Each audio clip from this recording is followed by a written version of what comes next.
Bonjour et bienvenue sur la chaîne Il me fait reposer dans de verts pâturages. Donc je profite du week-end en fait pour vous proposer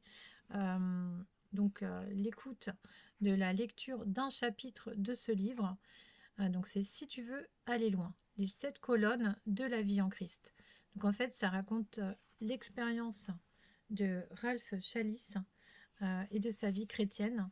Donc les 7 colonnes dont il évoque qu'il évoque dans le livre, c'est la prière, la communion fraternelle, la parole de Dieu, n'éteignez pas l'esprit, n'attristez pas l'esprit, marchez par l'esprit, l'extériorisation de la foi.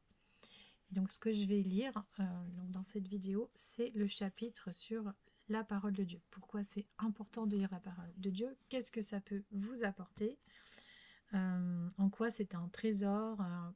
Donc il y a plusieurs points qu'il aborde. Donc, voilà.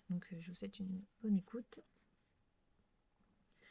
L'importance de la parole de Dieu. Dans son combat solitaire au désert, Jésus mit en déroute le diable avec ses paroles. L'homme ne vivra pas de pain seulement, mais de toute parole qui sort de la bouche de Dieu. Mon frère, ma sœur, tu ne vis qu'une fois sur cette terre. Le temps est infiniment précieux, il faut en tirer le plus grand avantage. Dans quelques années, tu n'auras plus d'yeux pour lire, ni de cerveau pour comprendre, ni de main pour écrire. L'Ecclésiaste nous dit « Souviens-toi de ton Créateur pendant les jours de ta jeunesse, avant que les jours du malheur viennent. Si encore jeune tu parviens à une connaissance approfondie de Dieu par sa parole, toute ta vie aura une orientation valable dès le départ. » La pensée du monde qui nous entoure est tragiquement contraire à celle de Dieu.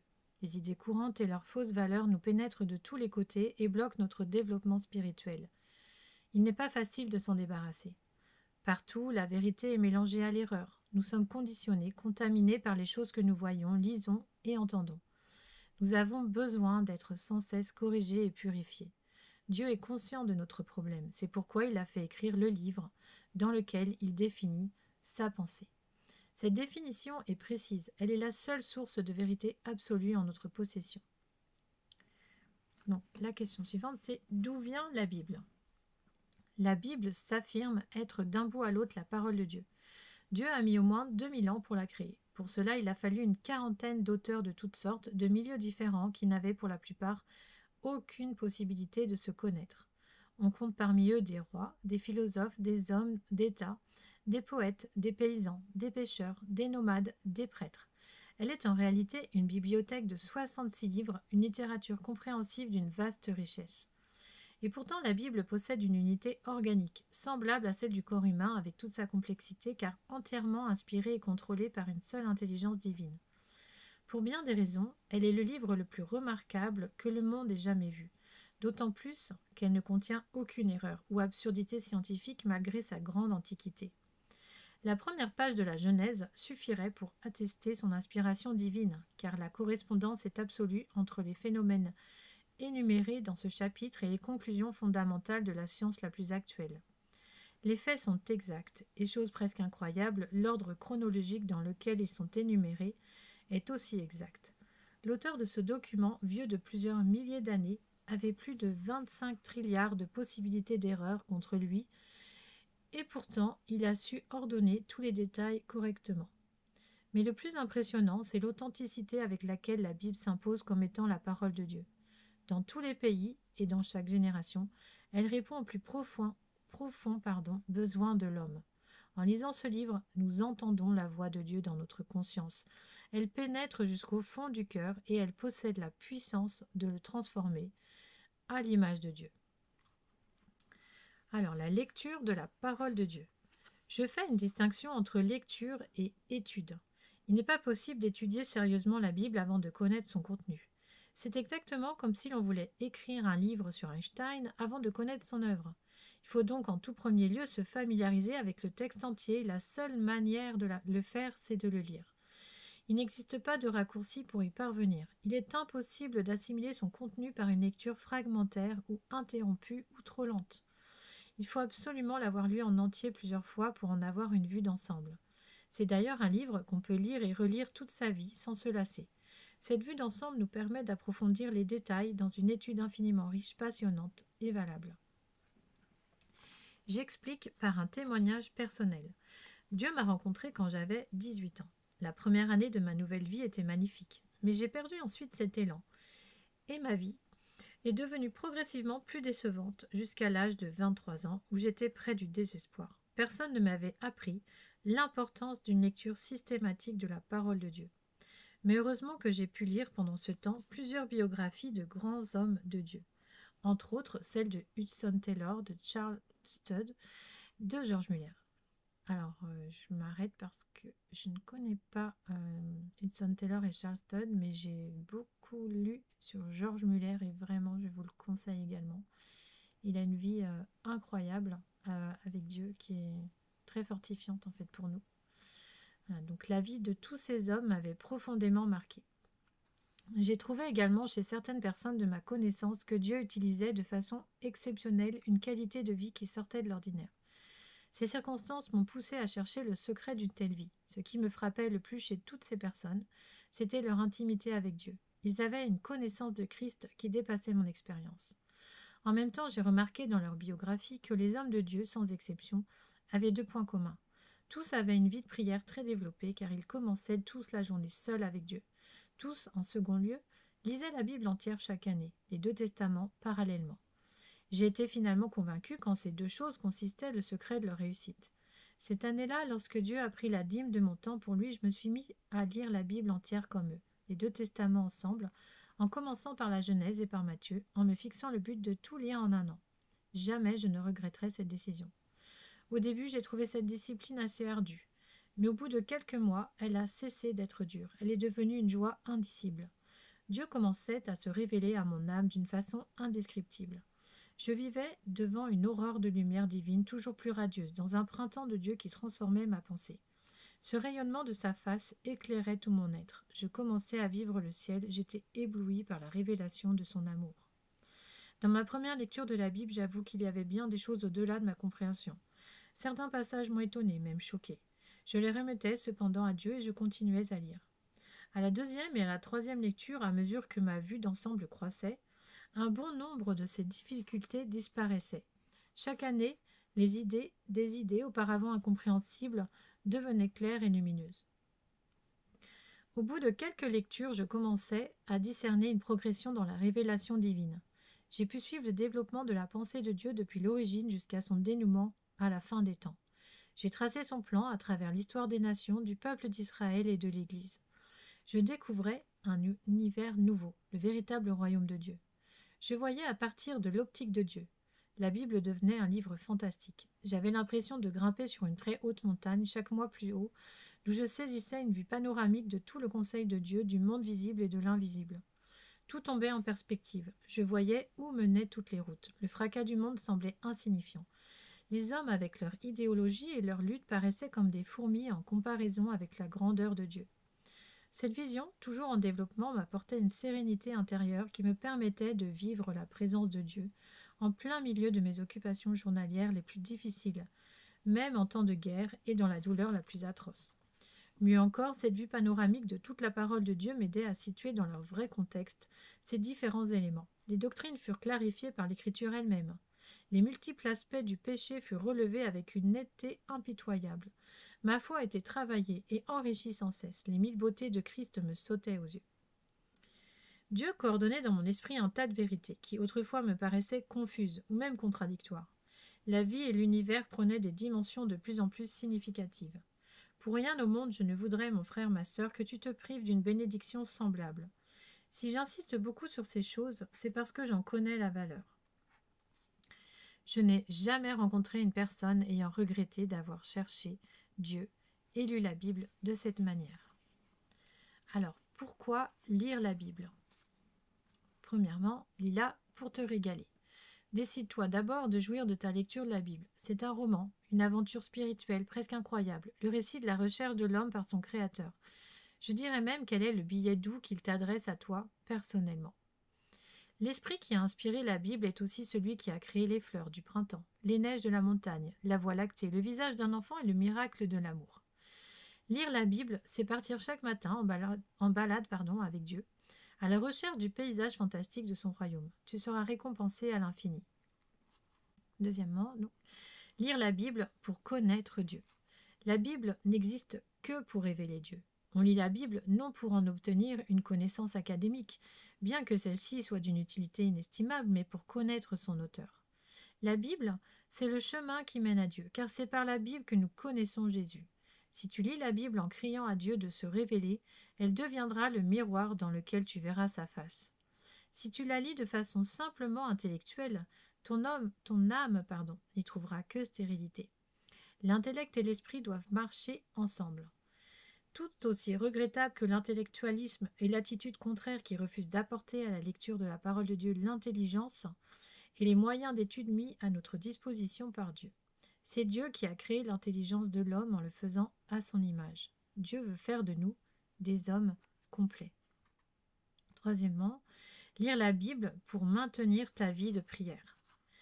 La prière et la parole de Dieu vont ensemble. Elles sont comme les deux fils d'une conversation téléphonique qui nous permettent à la fois d'écouter et de parler. C'est un dialogue avec Dieu. Plus nous écoutons ce que Dieu veut nous révéler, plus notre prière devient inspirée et imprégnée de foi. Dieu l'oriente dans le sens voulu par son esprit et la rend ainsi de plus en plus efficace. Celui qui néglige la Bible voit sa vie de prière faiblir et se désintégrer. Dieu veut nous ouvrir son cœur. Écoutons bien. Donc, la quatrième motivation, c'est lire la Bible pour nourrir ton âme. Ton corps a besoin d'une alimentation régulière et complète. Ton âme en a autant besoin, sinon plus encore. Il y a une foule de chrétiens qui vivent dans la médiocrité parce qu'ils négligent la parole de Dieu. Ils ne se nourrissent pas. Celui qui mange mal s'affaiblit. Le corps, nous l'avons dit, a besoin de 3 bons repas par jour, matin, midi et soir. Ton âme en a autant besoin. Ne la prive pas de son pain quotidien. Et pour terminer dans les motivations, c'est lire la Bible pour fortifier ta foi. La foi vient de la parole du Christ. La foi que tu possèdes a été créée en toi par l'Écriture qui est donc la source de ta foi. Si tu veux que Dieu la développe, il te faudra épuiser profondément. Nous exerçons la foi lorsque nous prenons appui sur la parole de Dieu. Elle est le fondement même de la foi.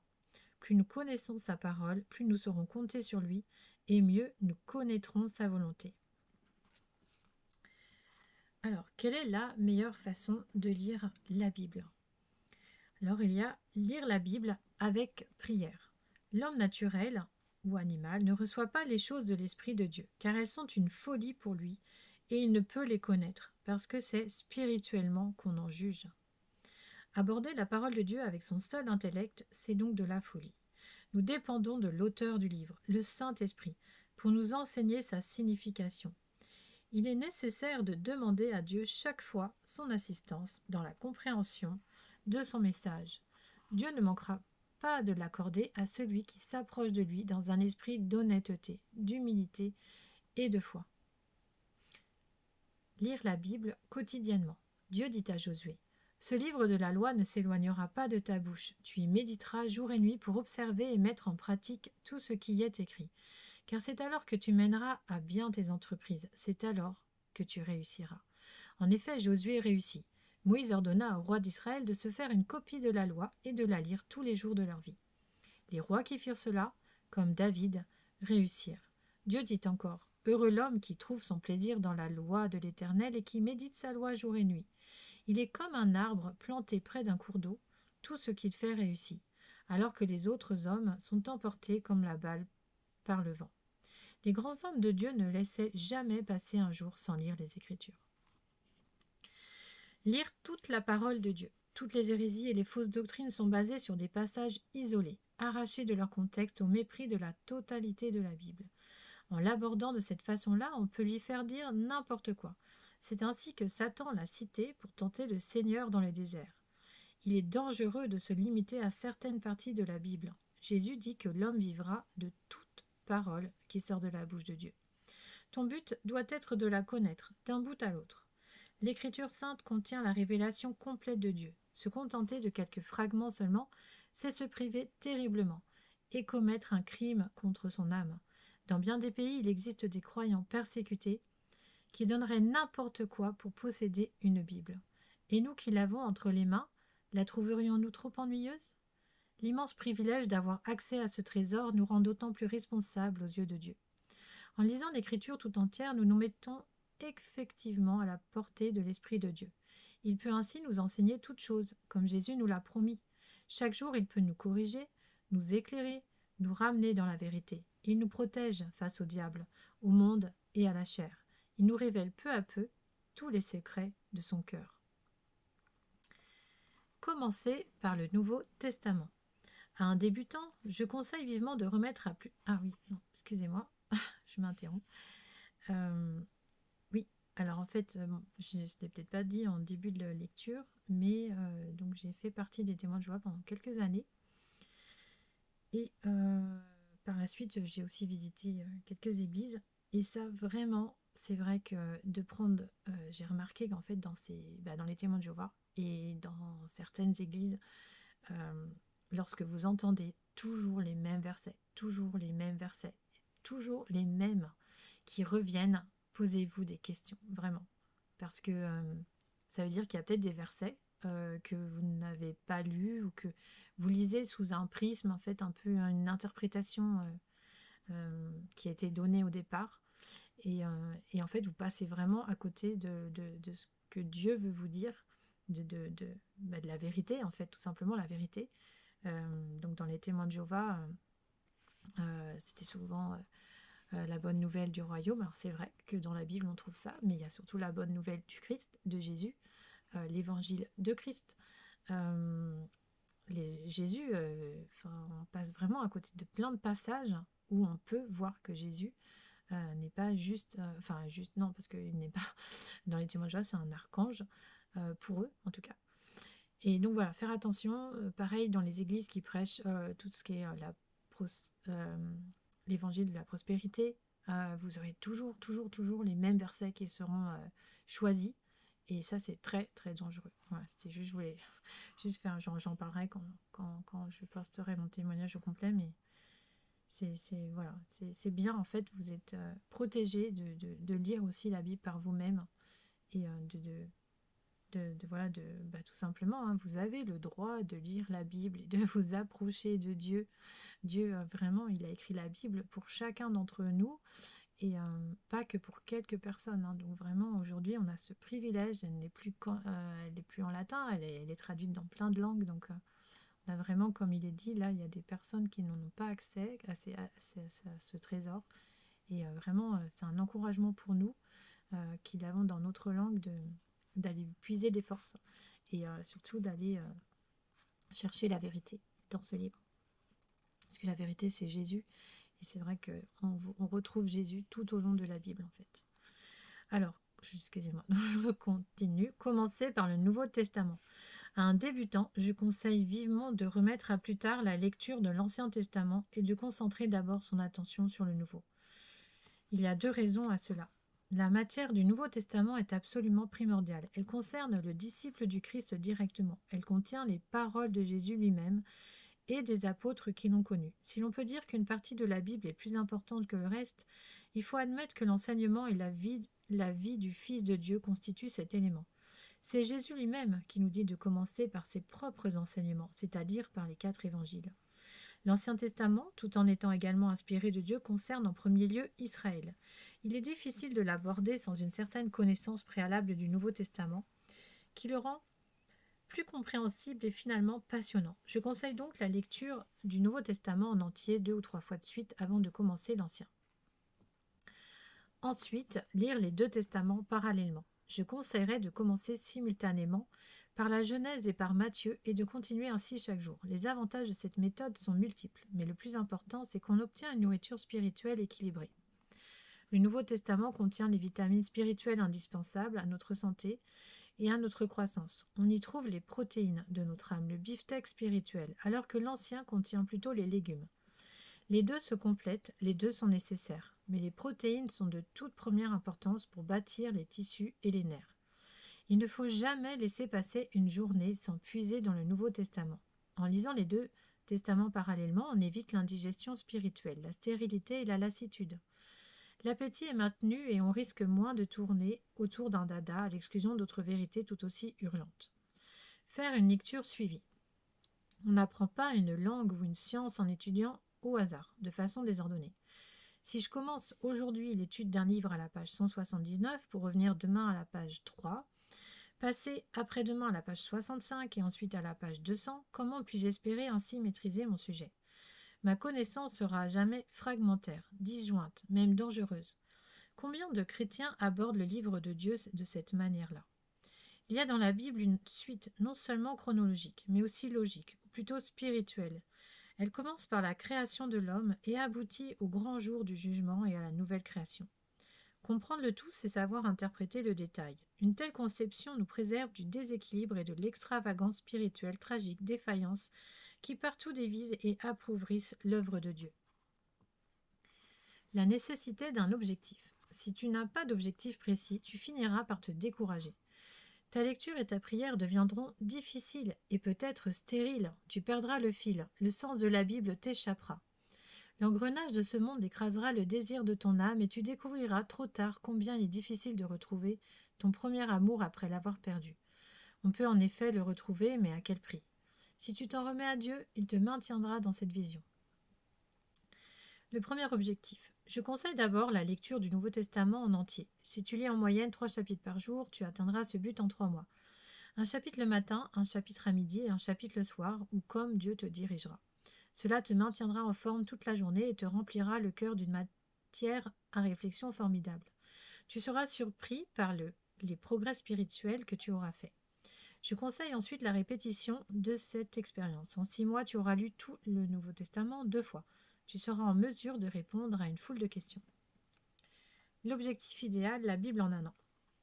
Le deuxième objectif doit être la lecture de la Bible entière, des 2 testaments parallèlement de façon suivie, et si possible en un an.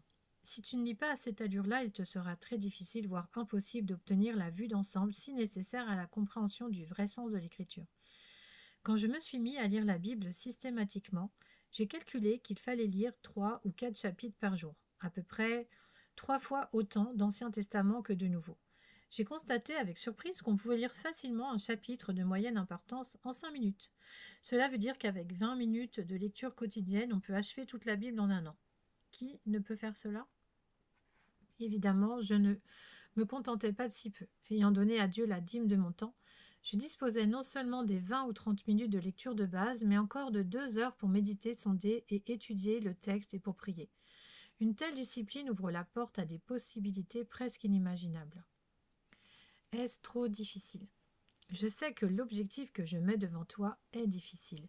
Il est humainement impossible. L'engrenage du monde est conçu par le diable de manière à exclure Jésus-Christ de la vie. Tout est contre nous, je le sais par ma propre expérience. Il a fallu au cours de ma vie que je prenne le temps par force entre 2 classes, dans l'autobus, avant ou après le repas, quelquefois en mangeant, en marchant dans la rue, en me levant plus tôt ou en me couchant plus tard. Quand on est amoureux, on se débrouille bien pour rencontrer la jeune fille ou le garçon qu'on aime. Quand on est épris d'amour pour Dieu, on trouve d'une manière ou d'une autre le temps de s'entretenir avec lui. Qui ne peut arracher une demi-heure pour lire les vérités éternelles? Demande à Dieu de te fixer un objectif. Si réellement tu ne peux pas suivre ses conseils, alors demande à Dieu de te fixer un autre objectif. C'est lui qui décide de l'emploi de ton temps et il le fait selon sa grâce. Dieu sait de quoi tu as besoin et aussi de quoi tu es capable. Il comprend ta situation. Il ne cherche pas à te dévorer et à t'exploiter. Il est ton Père tendre et compatissant, cherchant ton véritable bonheur. Tu es libre. Le Nouveau Testament ne nous donne aucun commandement à ce sujet. Mais sois sérieux. Ta vie s'écoule, elle te glisse entre les doigts, alors même que tu lis ces paroles, et tu n'as qu'une seule vie. Pour ceux qui n'arrivent pas seuls, la Ligue pour la lecture de la Bible propose des lectures bibliques modestes avec des notes explicatives excellentes. C'est un très bon début. Mais pour aller loin, il faut plus que cela, et rien ne peut remplacer la lecture suivie de l'écriture. Il n'y a rien qui t'empêche, d'ailleurs, de suivre son système parallèlement avec la méthode indiquée dans ce livre. Calcule un peu. Certains me disent « Mais cela est une cible impossible, tu exagères, la Bible en un an. » C'est peut-être bien pour certaines personnes très instruites, mais moi je lis la Bible en 5 ans. Je réponds « Très bien, lire la Bible en 5 ans, ce n'est pas mal, mais calcule, tu viens de rencontrer Dieu et tu as 20 ans. Si tu lis la Bible tous les 5 ans, cela veut dire qu'à l'âge de 25 ans, tu auras lu la Bible une seule fois. C'est déjà bien, mais réfléchis. À l'âge de 25 ans, tu es un homme ou une femme en pleine vigueur, avec toutes tes facultés. Tu dois être à l'avant-garde de la nouvelle génération. Un homme, une femme qui voit très clair, connaissant les réponses, sachant instinctivement discerner le vrai du faux, capable surtout d'inspirer les adolescents qui grandissent autour de toi. Mais tu n'auras lu la Bible qu'une fois. Tu seras à peine un débutant dans les choses de Dieu. Tu seras encore à l'école maternelle de Dieu. À l'âge de 30 ans, tu auras probablement 2 enfants, peut-être 3. L'aîné commencera à te poser beaucoup de questions et à t'occasionner des soucis. Le foyer sera envahi par les problèmes de l'école et plus tard du lycée. Dans ton église, il y aura des jeunes ayant besoin de quelqu'un qui comprenne leurs difficultés, qui sache affronter leurs contestations avec une sagesse divine. Et tu n'auras lu la Bible que 2 fois. Tu seras encore à l'école primaire des choses de Dieu à peine sorti de la maternelle. Pourtant, tu auras 30 ans. Tu seras à la pointe de ta vitalité. À l'âge de 40 ans, on est appelé à porter tout le fardeau du monde, de la famille et de l'Église. C'est l'âge où l'homme doit être en mesure d'achever son chef-d'œuvre. Mais tu n'auras lu la Bible que 4 fois. Tu seras encore un adolescent spirituel, peut-être même retardé. Tu seras mal équipé. Tu n'auras que peu de sérieux dans ta contribution aux problèmes de la nouvelle génération, en train alors d'atteindre sa majorité. Au lieu d'être un chef de 1000 dans l'armée de Christ, tu seras encore à l'arrière-garde. À l'âge de 60 ans, tu n'auras lu la Bible que 6 fois. Tu seras à peine adulte spirituellement. Tu l'auras lu si lentement que tu auras oublié chaque fois une grande partie de son contenu avant de la recommencer. Un homme de 60 ans devrait être un père de l'Église, un sage, celui qui a toutes les réponses, capable d'apporter un enseignement approfondi, qui sait affronter les problèmes angoissants et critiques des hommes de 40 ans ainsi que des plus jeunes. Il y a aujourd'hui une immense carence de ces hommes-là, pour la simple raison qu'on ne leur avait pas appris, quand ils étaient jeunes, à donner suffisamment de temps à Dieu pour connaître sa parole. Tout cela, c'est le côté négatif. Voyons le positif. Si tu lis la Bible en un an, approximativement, cela veut dire que, à l'âge de 30 ans, tu l'auras lu 10 fois. Tu auras déjà une connaissance consistante des choses de Dieu. Tu seras déjà imprégné de toute sa pensée. Tu seras puissant, un homme de Dieu. À l'âge de 40 ans, tu auras lu la Bible une vingtaine de fois. Tu seras un véritable prophète ou docteur. Tu auras un message pour la nouvelle génération. Tu seras une source d'inspiration pour tes enfants. Tu seras un pilier de l'Église. À l'âge de 60 ans, tu auras lu la Bible une quarantaine de fois. Tu auras un message précieux et foudroyant pour jeunes et vieux. Tu sauras orienter l'Église et la sauver de l'erreur, au lieu de passer à la retraite dans un oubli tragique. Tu seras recherché de tous les côtés pour la lumière céleste que tu sauras apporter sur les questions de base et d'actualité. Ô mon frère ou ma sœur, je te convoite pour Dieu, afin qu'il fasse de toi un homme, une femme de Dieu. Dans l'éternité, tu ne cesseras de bénir Dieu pour cela.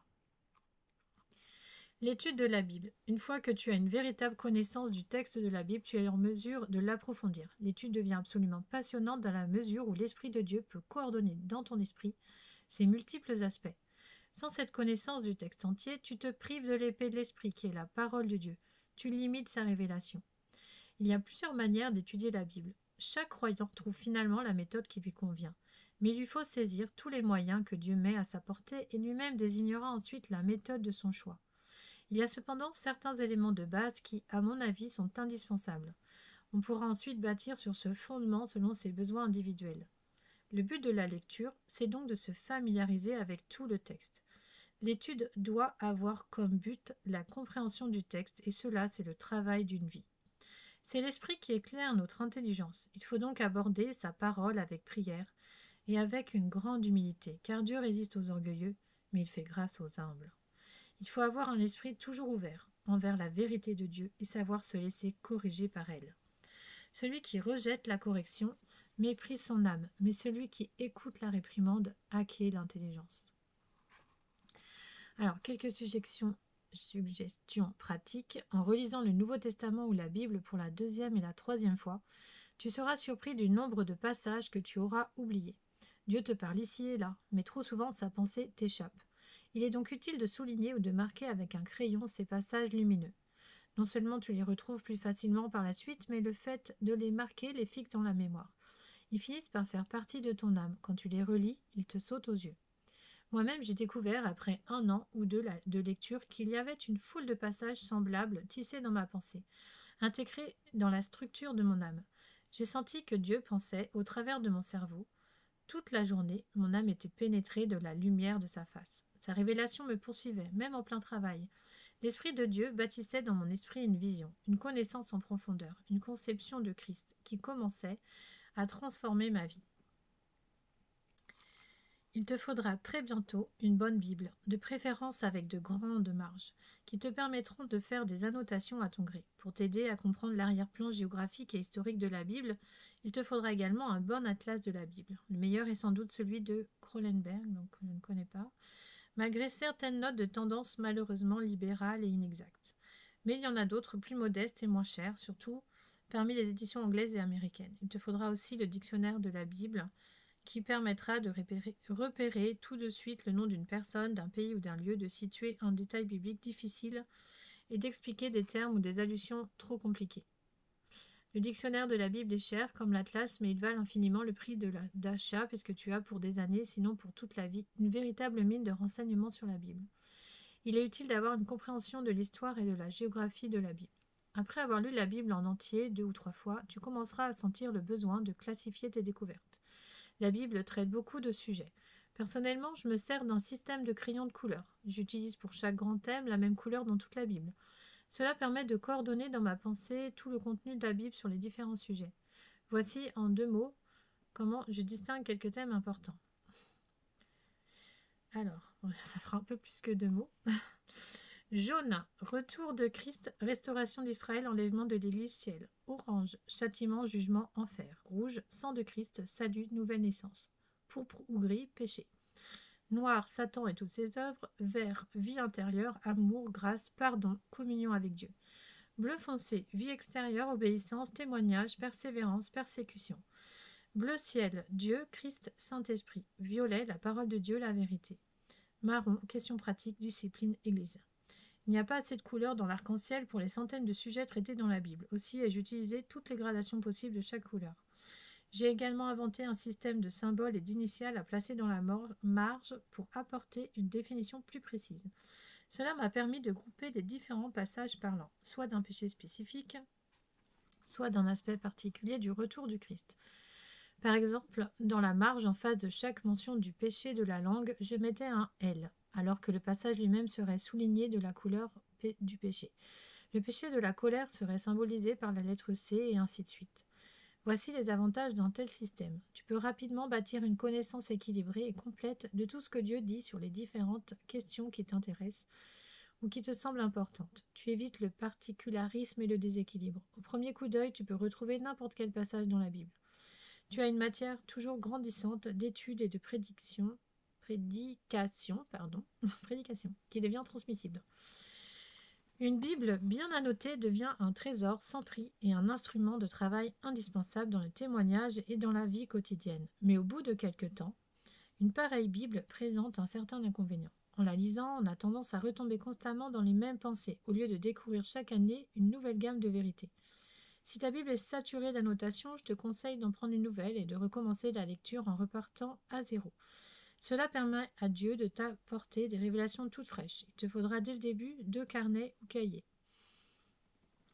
Le premier pour inscrire, donc chaque nouvelle révélation importante. Il nous arrive parfois à genoux ou en marchant dans la rue d'avoir une lumière venant de Dieu, mais tout sera très vite oublié si ce n'est pas mis par écrit. D'autre part, elle est formulée ainsi avec clarté et devient une arme tranchante dans notre combat spirituel. Une idée non exprimée reste vague et souvent insaisissable. Cristallisée dans un langage précis, elle fait partie de notre âme. Un deuxième carnet serait nécessaire pour noter les références classifiées. Aujourd'hui, dans ta lecture de la Bible, tu as été peut-être frappé par un verset sur la prière de la foi. L'Esprit de Dieu t'a aussi remis en mémoire 2 autres versets sur le même sujet. Tu peux alors ouvrir une page qui aura en gros titre « Prière de la foi ». Et dessous, les références de 3 versets. Leur citation n'a pas besoin d'être complète, mais suffisante pour que le sens soit évident. Demain, tu tombes sur un passage frappant concernant le retour de Christ. Tu ouvres une seconde page, ayant pour titre « Retour de Christ ». Tu notes la référence avec peut-être 5 autres versets que le Saint-Esprit rappelle à ton souvenir. En somme, tu composes une petite concordance personnelle avec l'avantage que toute cette connaissance t'est parvenue. Non à travers le cerveau et l'expérience d'autrui, mais directement de Dieu. Tous ces passages feront partie de ta pensée et de ton expérience. Il y a 2 avantages à maintenir un système de classement semblable. Les annotations dans la Bible et la classification des références te permettront de développer une doctrine très exacte et très complète.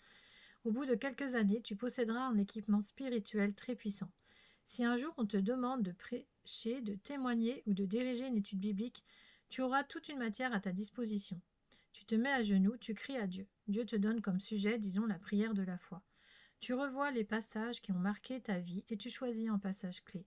Puis dans ta prédication, au lieu de broder simplement autour d'un texte ou deux, tu lis ton passage principal et tu enfonces la vérité avec texte après texte, sortant de l'expérience brûlante de ton âme. C'est ton cœur qui parle, ou plutôt c'est Dieu qui parle en toi. Le monde a besoin d'entendre cette voix. Oui, voilà, donc c'est bien qu'il précise ça, parce que c'est vrai que dans les Témoins de Jéhovah, on avait des livres en fait très bien construits d'ailleurs sur comment prêcher, répondre à telle question aux personnes, avec tout un système de versets pour apprendre. Et je me rappelle que mon père en fait mettait des versets sur le frigo pour qu'on les apprenne, et ça fonctionnait très bien d'ailleurs. Mais l'objectif c'est quand même de le faire avec Dieu, avec le Saint-Esprit, le Saint-Esprit que ne connaissent pas les témoins de Jéhovah bien, ils ne le sollicitent pas. Et c'est vrai que c'est Dieu en fait qui doit parler à travers nous, et c'est bien de prier, de compter sur lui. J'ai déjà eu une expérience aussi dans une église d'avoir un verset comme ça qui m'est arrivé, et je ne me rappelais pas du tout d'avoir lu ce verset. En fait, c'était assez étonnant pour moi. C'est bien que j'ai pas osé faire profiter en fait les autres. Mais à un moment, c'était tellement brûlant dans mon cœur que j'ai fini par le dire en fait. Et je suis rentrée à la maison toute stressée en me disant, oh là là, est-ce que j'ai pas dit une bêtise? J'ai vérifié dans la Bible et ce verset, il était bien. Alors je ne sais pas. Voilà. Je pense que vraiment, enfin, il y a enfin voilà, le Saint-Esprit, c'est indispensable en fait. C'est vraiment, c'est lui en fait qui va éclairer les versets dont on va avoir besoin à tel moment, ou dont une assemblée peut avoir besoin également. Et c'est lui en fait qui parle en fait si on le laisse parler. Et c'est vrai que voilà, tout ça, c'est un livre qui date un petit peu, hein. C'est vrai que voilà, il y a beaucoup de tu dois, tu ne dois pas, mais c'est comme il le dit, c'est des conseils qui sont donnés vraiment par amour. C'est à vous après de voir comment, à ce qui vous convient le mieux en fait, par rapport à, pour retenir les versets, mais surtout de ne pas oublier de demander à Dieu en fait, vraiment de vous aider à retenir ces versets, ou tout simplement à vous enseigner, surtout à vous enseigner. Alors là, comment interpréter l'écriture? Découvrir la vérité, c'est une joie indicible. Toute étude biblique doit nous orienter dans ce sens. Mais Dieu dit que le cœur de l'homme est tortueux par-dessus tout. Il est difficile à l'homme d'être absolument droit et honnête. Tout le monde a la tendance de tordre le sens de l'écriture et d'arriver à des conclusions erronées. C'est ce qui explique les variétés d'interprétations, parfois contradictoires, qu'on trouve un peu partout. Pour nous garder de ce danger, il est nécessaire d'observer une certaine discipline. Les 3 principes d'interprétation. Rien que la parole de Dieu. Nous n'avons pas le droit d'interpréter l'Écriture en nous référant à une autre autorité que celle qui émane de l'Écriture même. Nous devons donc mettre de côté nos préjugés personnels, les traditions, les raisonnements des hommes, les interprétations particulières d'un leader ou d'un mouvement spirituel quelconque, et chercher à savoir ce que Dieu dit lui-même. Aborder la Bible avec des œillères ecclésiastiques ou doctrinales, c'est mettre une autorité humaine au même niveau que celle de Dieu. Dieu n'admet pas de rival. Rappelons-nous que le Seigneur Jésus fut rejeté et crucifié au nom de la parole de Dieu parce qu'il se heurta à la tradition des anciens. Les scribes tenaient leur interprétation pour aussi importante que l'écriture elle-même. Pour Jésus, la parole de Dieu était la seule autorité. Je ne veux pas dire par là que toute autre lecture soit exclue ou que nous ne devions pas écouter une prédication. Acceptons de Dieu tous les moyens d'apprendre qu'il nous offre. Mais gardons-nous d'interpréter sa parole par une autre autorité que la sienne. On reçoit donc avec reconnaissance tout ce qu'un Calvin, un Luther, un Hudson Taylor ou d'autres peuvent nous dire de valable, mais gardons-nous de soumettre la parole de Dieu à leur autorité. Tout être humain est faillible, toute vérité nous parvenant à travers un homme subit une certaine déformation, comme la lumière du soleil qui perd certains rayons en passant au travers d'une vitre. Un brin de soleil à la fenêtre, c'est réjouissant.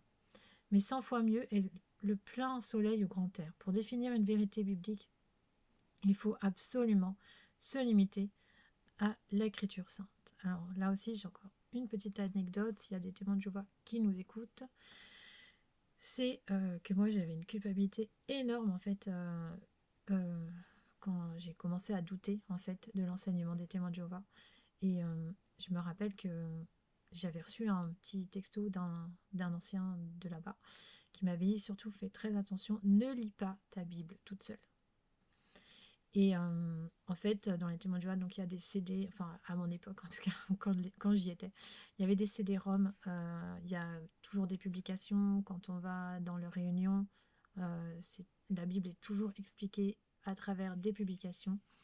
Et souvent, quand on est en interne, parce que le message externe des témoins de Jéhovah n'est pas le même que ce qu'ils donnent lorsqu'on est en interne, mais en interne, très clairement, il ne faut pas chercher d'explications en dehors de leur nourriture, parce que leur nourriture, en fait, les vient directement de l'esclave fidèle et avisé, qui serait le seul esclave sur terre qui reçoit la nourriture de Dieu. Et donc ça a été très dur pour moi oser en fait faire des recherches sur la Bible en dehors des sites des témoins de Jéhovah. Mais voilà, c'est pareil, ça peut peut-être être un autre mouvement pour vous, pour ceux qui nous regardent. Mais non, on a accès à la Bible, on a accès, comme il a dit, à des dictionnaires, à plusieurs livres. Et maintenant, on a des livres, même des Bibles qui sont très bien équipées, qui expliquent même la géographie, l'histoire, qui ont des glossaires, enfin voilà, tout pour faire nos recherches. Donc voilà, donc c'est vrai que rien que la parole de Dieu, oui, quoi. Vraiment, voilà, on peut demander des conseils. D'ailleurs, ce qu'il fait, hein, c'est aussi des conseils. On ne va pas s'en remettre uniquement à ce livre, mais en tout cas, voilà, c'est vraiment son expérience, ses encouragements. Et de même, moi, je peux vous attester que c'est important en fait de lire la Bible en demandant à Dieu bien sûr de vous enseigner, mais en faisant aussi vos propres recherches en fait. Voilà. Donc toute la parole de Dieu. La Bible contient toute la vérité spirituelle nécessaire à l'homme. L'erreur est pratiquement toujours une demi-vérité. On est constamment exposé à ce danger si l'on base ses conclusions sur des passages bibliques isolés.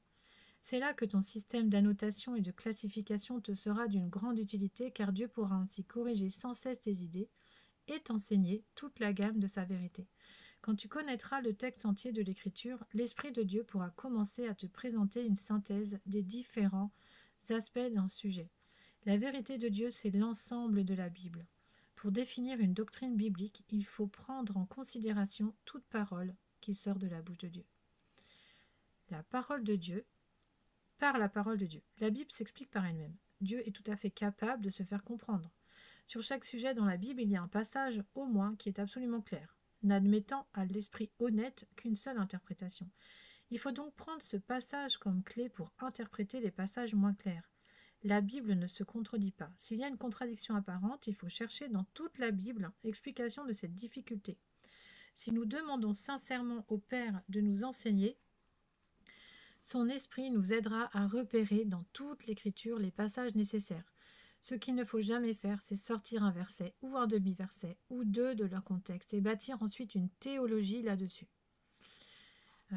Justement, pour reparler des témoins de Jéhovah, donc l'organisation, le collège central, qui soi-disant reçoit la nourriture de Dieu, ça, c'est dans toute la Bible, il n'y a qu'un seul verset qui parle de l'esclave fidèle et avisé. Et c'est incroyable quand je suis sortie de réaliser, en fait, que toute cette théorie, en fait, que Dieu leur parle à eux, est basée sur un verset qui dit que l'esclave fidèle et avisé sera trouvé par Dieu. Enfin, du coup, je ne me rappelle plus trop. Mais alors qu'en fait, quand moi j'ai lu après ce verset dans le contexte, avec plusieurs chapitres avant, j'ai vu que Jésus parlait toujours en parabole. Il y avait toujours, c'était pareil pour les autres chapitres. C'était toujours le bon esclave, le mauvais esclave, le bon serviteur, mauvais serviteur. Enfin, je veux dire, c'était toujours en parabole, en comparaison. Et c'est incroyable en fait comme on peut être manipulé et par des personnes en fait qui qui arrivent à sortir des versets de leur contexte. Donc toutes les erreurs se réclamant de la Bible se permettent ce genre de sophisme. Manipuler de la sorte la parole de Dieu, c'est frôler l'enfer. Il faut aussi, répétons-le, assez d'humilité pour admettre notre ignorance et assez de patience pour nous attendre à Dieu jusqu'à ce qu'il nous éclaire. Pour moi, il m'a fallu lire la Bible en entier 10, 15 ou même 20 fois avant d'arriver à une conclusion définitive sur bien des sujets. En attendant, Dieu me nourrissait chaque jour, concrétisait mon appel, m'ouvrait son cœur et me préparait à un ministère. Il est utile d'avoir l'opinion et l'expérience d'autres chrétiens et surtout celle d'hommes et de femmes de Dieu. Mais en fin de compte, c'est Dieu seul qui décide de la signification de sa parole. Celui qui nous a donné une bouche et un cerveau sait aussi s'exprimer et raisonner. Je suis émerveillée de l'unité d'interprétation à laquelle parviennent, même avant de se connaître, ceux qui lisent l'Écriture intégralement et qui l'interprètent honnêtement. C'est encore une marque de son authenticité. Heureux ceux qui ont le cœur pur, car ils verront Dieu. La nécessité d'une discipline. Le mot disciple veut dire élève ou apprenti. Nous sommes à l'école du Christ, nous avons tout à apprendre. Il faut du temps, il faut du sérieux. En créant notre planète, Dieu a caché dans les rochers toutes sortes de trésors, de l'or, du pétrole, de l'uranium. Mais c'est à l'homme de découvrir ces choses et de les exploiter. Il y a même dans la Bible toute une exploitation à faire. Dieu ne fait pas pousser le blé tout seul dans le champ. Il faut qu'il soit cultivé. L'essence ne tombe pas toute seule dans le moteur de notre voiture. Dieu fournit aux oiseaux une nourriture abondante, mais ils doivent la chercher dès le matin. La terre rend ses richesses à qui veut les découvrir. Celui qui apprend la musique doit affronter d'abord une période d'étude assez fastidieuse. Puis arrive le jour où il devient capable d'exprimer toute son âme par son instrument. C'est l'ouverture sur une nouvelle dimension de la vie. Il en est de même pour celui qui étudie une langue. Il finit par pénétrer dans un nouveau monde, dans une autre civilisation. Il approfondit une littérature qui lui était autrefois inconnue. Sa vie est enrichie de façon extraordinaire. Le chrétien paresseux sera toujours insatisfait. Il restera chétif comme un enfant mal nourri. Le chrétien sérieux sera par contre de plus en plus émerveillé de la révélation grandissante de Dieu. Sa recherche lui apportera une récompense au-delà de toute comparaison avec les efforts qu'il aura faits pour la comprendre. La parole de Dieu deviendra une pure joie. N'est-ce pas un légalisme ? Non, ce n'est pas un légalisme. L'Évangile nous a libérés du joug de la servitude que Dieu nous garde de la reprendre. Il s'agit plutôt d'être intelligent, d'utiliser au maximum le temps précieux qui nous est confié. La discipline de Christ n'est ni légalisme ni servitude, elle est l'expression spontanée de l'amour. Comme le jeune homme se discipline, se maîtrise afin de mieux aimer et aider sa jeune épouse, ainsi le disciple de Jésus désire par-dessus toute chose de le connaître de près et le servir plus efficacement. Rappelle-toi que ton grand ennemi, le diable, est incroyablement intelligent et qu'il dirige toutes ses forces contre toi. Saisis-toi des moyens que Dieu met à ta disposition. Sois intelligent pour les choses de Dieu, le plus intelligent possible. Et les jours difficiles. Ne te décourage pas si quelquefois dans ta lecture tu ne sembles pas en retirer grand-chose. Dans la vie ordinaire, il y a des jours de soleil et des jours de pluie, des montagnes, des déserts et des vallées verdoyantes. Ainsi, dans le domaine spirituel, il y a toutes sortes d'influences, visibles et invisibles, agissant sur nous. Il y a des moments où l'opposition démoniaque est plus forte que d'habitude. La fatigue physique et la santé jouent parfois sur notre être intérieur.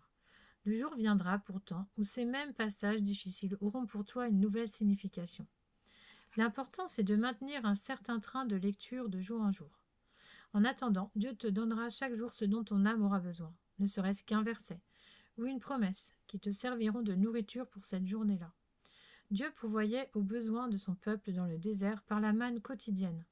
Il en fera autant pour toi. Mais rappelle-toi qu'il fallait l'accueillir de bonne heure, car elle se fondait sous la chaleur du soleil. Voilà pourquoi il faut chercher Dieu de bonne heure, avant que le monde ne vienne contaminer la sérénité des premiers instants de la journée. Et ces passages rébarbatifs. Il me semble que Dieu a placé vers le début de la Bible les passages à première vue sans grand intérêt, exprès pour nous éprouver, surtout Exode, Lévitique et Nombre. Ceux qui ne cherchent pas Dieu sérieusement butent contre ses difficultés et s'en détournent à leur immense perte spirituelle. Ceux qui assoiffés de Dieu persévèrent trouvent que la Bible dans son ensemble est un livre absolument passionnant. Ils y découvrent toujours plus de ressources spirituelles. Elle est inépuisable. On finit même par découvrir dans les passages ardus des trésors insoupçonnés. De même que l'univers physique paraît infini à nos calculs et à nos télescopes radars, ainsi la Bible nous ouvre un horizon illimité sur le royaume de Dieu, où nous découvrons les réalités ultimes. Je dis cela après une vie d'expérience dans l'étude du livre de Dieu. Le choix angoissant. Devant un groupe d'amis, il y a quelques années, j'insistais sur les avantages et la nécessité d'une telle discipline dans la prière et l'étude biblique. L'un d'eux, directeur d'une importante entreprise, me dit « D'accord, Ralph, j'admets que tu as raison. Mais sur quoi allons-nous prendre ce temps ?» Il me raconta sa journée qui, effectivement, ne lui laissait aucun espoir de réaliser cet idéal. Ma réponse fut à peu près la suivante. Je le sais, c'est impossible. Pourtant, nous sommes ici devant une urgence éternelle, une priorité absolue. En fin de compte, ce n'est pas nous, c'est Dieu qui doit faire ce miracle. Et nous sommes réduits aux dimensions de la foi ou de l'incrédulité. Nous avons affaire au Dieu de l'impossible. Peut-il, oui ou non, réaliser sa volonté en nous? Sinon, tout ce que nous croyons n'est qu'une absurdité. Ce monde n'a pas de place pour Jésus. Quand il entre, il faut inévitablement que quelque chose d'autre disparaisse de ta vie pour lui céder la place. Pour avoir le meilleur, il faut savoir abandonner le bon, y inclut des choses légitimes et nécessaires. Jésus n'a-t-il pas dit qu'il vaut mieux couper sa main droite, arracher son œil, plutôt que de perdre l'essentiel ? Nous sommes face à un choix auquel il n'est pas possible d'échapper. Ce n'est pas une question de légalisme, c'est une question d'amour. L'amour de Dieu. Le garçon qui se contente de 5 minutes tous les 2 jours avec sa fiancée n'a rien compris de l'amour, pas plus que le croyant qui n'offre à Dieu que les miettes de son temps. Le passe-partout du diable. Mais le problème va bien plus loin. Si les choses légitimes et nécessaires doivent dans certains cas disparaître pour laisser la place à Jésus, que dirons-nous des choses douteuses par exemple? La statistique affirme que tout enfant qui naît aux États-Unis est voué à passer 12 ans de sa vie devant la boîte, c'est-à-dire à regarder la télévision. 12 ans, cela fait non plus la dîme d'une vie, mais plutôt le 5e. En Europe, le chiffre n'est peut-être pas aussi élevé, mais les gens passent aisément l'équivalent d'un jour sur 7 à regarder l'écran. Un certain croyant, remarquant la caisse dans laquelle on livrait chez lui un appareil de télévision, y a lu en grosses lettres le slogan « Elle apporte le monde directement chez vous ». En un clin d'œil, il a compris. Ce qui était pour les autres une belle réclame est devenu pour lui un avertissement terrible. Il a refusé la livraison et la télé est repartie chez le fournisseur. De nos jours, le diable a trouvé une clé qui ouvre toutes les portes. Il possède un instrument d'une puissance incalculable pour introduire le monde dans notre vie privée. Nuit et jour, notre foyer et l'esprit même de nos enfants sont pénétrés de toute la pensée, de toute la philosophie, de toutes les impuretés du monde. De braves chrétiens qui ne mettraient jamais leurs pieds dans une salle de cinéma admettent volontiers que le cinéma vienne s'installer dans leur salle à manger. Nos ancêtres n'avaient pas ce problème. Quand ils fermaient la porte de leur maison, tout à l'intérieur pouvait leur parler de Dieu. Christ y était le maître incontesté. N'aimez pas le monde, ni ce qui est dans le monde. Si quelqu'un aime le monde, l'amour du Père n'est pas en lui. Le chrétien doit se poser sérieusement la question. Peut-on avoir la télévision chez soi sans être contaminé par le monde? Soyons sûrs que si nous vexons le Saint-Esprit, la présence de Christ disparaît de chez nous. Il refusera d'habiter une maison où on respire le souffle et où on entend le rire de son ennemi. Aujourd'hui, c'est plus la télévision, c'est Internet, de téléphone souvent.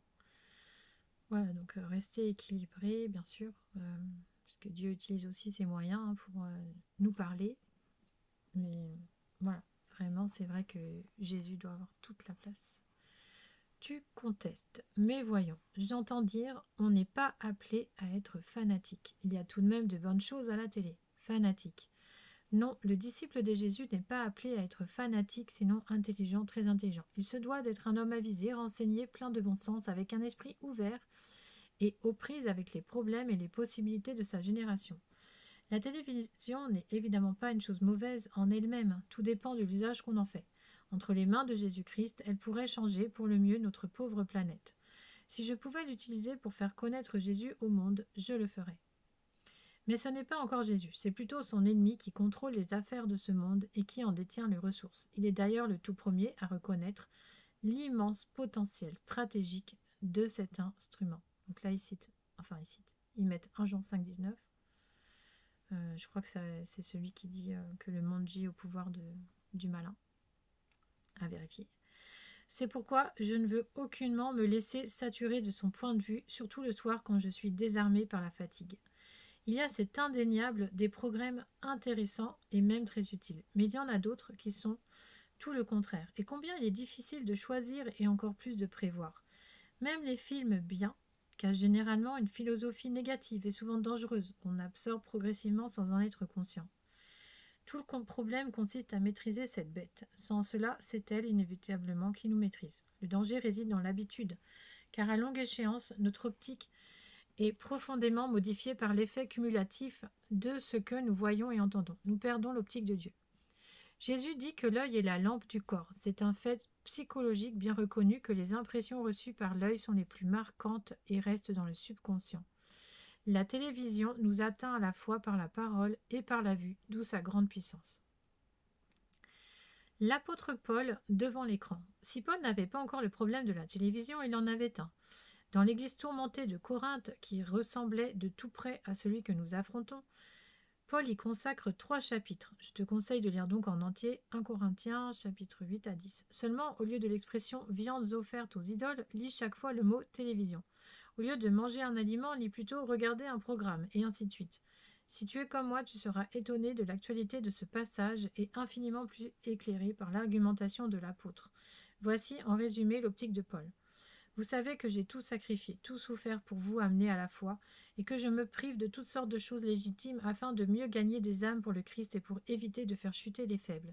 C'est ainsi même que j'ai pu fonder votre église à Corinthe. Et maintenant, vous avez l'effronterie de me demander si vous pouvez flirter un peu avec le monde d'où Dieu vous a délivré par le sang de Christ, parce que vous n'êtes pas sous la loi, mais sous la grâce. N'avez-vous rien compris de la valeur de ce sang précieux ? Paul résume. Tout m'est permis, mais tout n'est pas utile. Tout m'est permis, mais je ne me laisserai pas asservir par quoi que ce soit. Puis il conclut.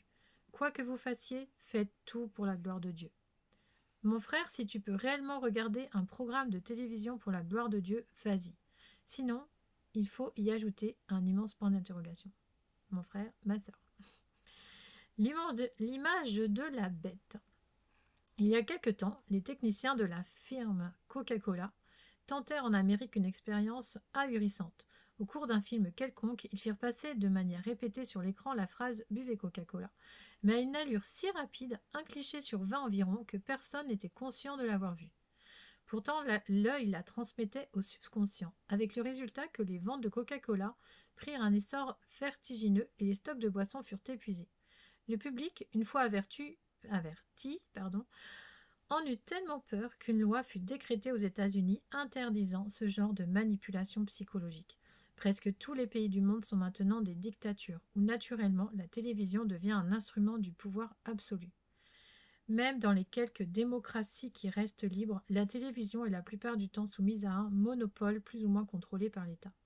La technique moderne a trouvé des moyens pratiquement irrésistibles de manipulation psychologique qui seront certainement de plus en plus appliqués dans le monde. On peut endoctriner les gens en profondeur et à leur insu si la loi ne l'interdit pas. Le livre de l'Apocalypse parle d'un dictateur mondial, l'Antichrist, qui se fera adorer par une image qui parle. Abrutis par des années de télévision, les gens avaleront facilement le programme satanique. Quoi de plus logique ? Dieu te laisse libre, mais il te met en garde. Tu n'as qu'une vie.